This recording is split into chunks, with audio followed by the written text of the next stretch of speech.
to save it. It will not supply block tipu, thank goodness, because it's always unfortunate when your proxy pylon or proxy whatever goes down and you end up getting supply block for it. But tipu has prepared accordingly, and we do have 2 Colossi and 2 Void Ray on the field here, and a Dark Templar Shrine is going down. Both players are being super passive about their giant armies. I would have expected, JDR to be like, yeah, man, I got these ultras, and I'm just gonna go, throw them at the enemy, because that's what you do with ultras. You just charge them in there. But he is not. He's being super defensive, getting even more, 5 more Ultralisks, so his Ultralisk count is going to be huge, absolutely huge. It'll be definitely the sight to see. But these DTs, if they get down before the Ultras hit, and there's no detection on the Zerg side, it could be a bad day for those Ultras. So we will definitely see how that turns out, but it looks like the JDR is on the move here to about 3 feet to the left. But there is detection, so good news for JDR. He will be seeing those Dark Templar before they do a bunch of damage, and the Protoss player is looking to pick up his 4th faster than the Zerg is, which is a little surprising, because usually the Zerg try to gobble up more expos, but that is okay. tipu probably feels like he's in a strong position with his 170 food army. The Zerg is max capped at 200 with 4 more Ultras on the way. There's just going to be an obscene number of Ultralisks on the field, and we are going to see a massive engage. JDR did realize that the army is out of position, and these Colossus are not in a good spot. They're going to have to just walk on top of the Zerglings, and they're going to focus down the Ultralisks, but the Zerglings are going to get to the Colossi first. So the DPS for tipu is kind of just gone, and the fungal growth's going down on the Zealots, so they will not be able to charge up, but that is okay, because the Ultralisks are completely surrounding and just eating everything. But these 2 Void Rays might be what saves tipu in this engagement here, as JDR does not have anything to shoot air.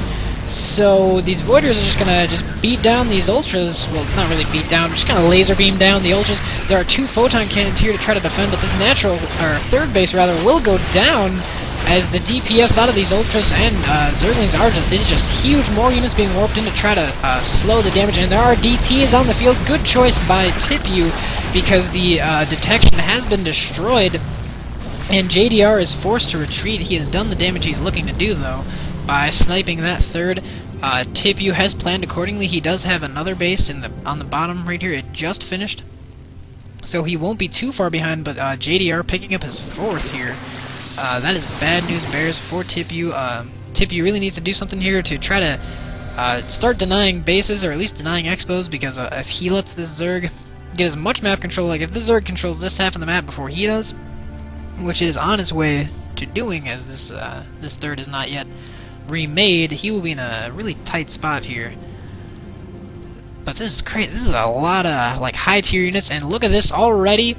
JDR is already almost max capped again in such a short time. That was only about a minute. He really had a lot of larvae backed up, and there's really nothing here out of tipu as soon as detection shows up, because those DTs will not last very long.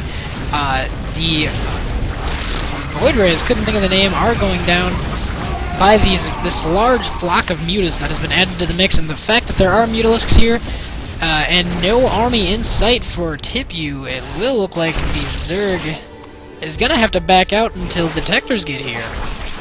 So that is a lot of freelings, but I don't think tipu, or JDR rather, minds, because he still has a huge food lead. He's at 194 food to 80. So it's absolutely enormous. The detection has arrived, rather, and there is nothing standing between these Ultralisks and this tasty natural. Probes coming in here to join the fight, or rather just kind of walk through. Oh, can the probes get out alive? They will conga line their way, and it looks like they will escape narrowly with their lives. But it does not matter, as this is looking like the end of the game, as the army has now pushed up into the main. Just so many Ultralisks. It's crazy. Like, Ultralisks, 2-4 Ultralisks doing 43 damage to armored. Stalkers are, in fact, armored targets, so they did take that extra damage. And there is the GG by tipu. Whew, man. Ultralisk Infestor, man. It's crazy. A couple of things we could take away from this replay. This was master level, or so I was told. So that was pretty cool to see the good read by tipu to see that the spawning pool wasn't down yet, so he knew he could take this expo safely at the time he did. But the downfall, I think, of the Protoss player is that he went a very heavy gas build early on, getting Void Rays and Colossus. He was just picking up his 3rd base, I believe, when he was starting to go Colossus and then into DTs.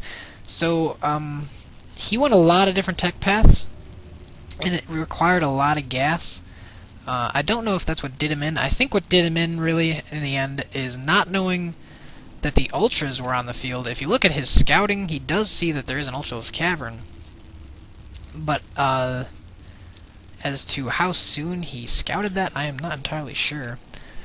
But I think, tipu might have been taken by surprise by the fact that there were Ultras on the field. It was a really fast hive at 13 minutes. To tech to that hive tech and get those Ultras out. Usually Zerg like to pick up Mutalisks first, as part of, I mean, we do see a flock of Mutalisks here, but that is that for the game. The Zerg player was now just picking up his 4th, Protoss player on his 4th, but alas, when you get your main gutted, there's nothing left you can do. That is all I have for this replay. Hopefully you enjoyed it as much as I do. There was a lot of high tech on both sides, so pretty cool play.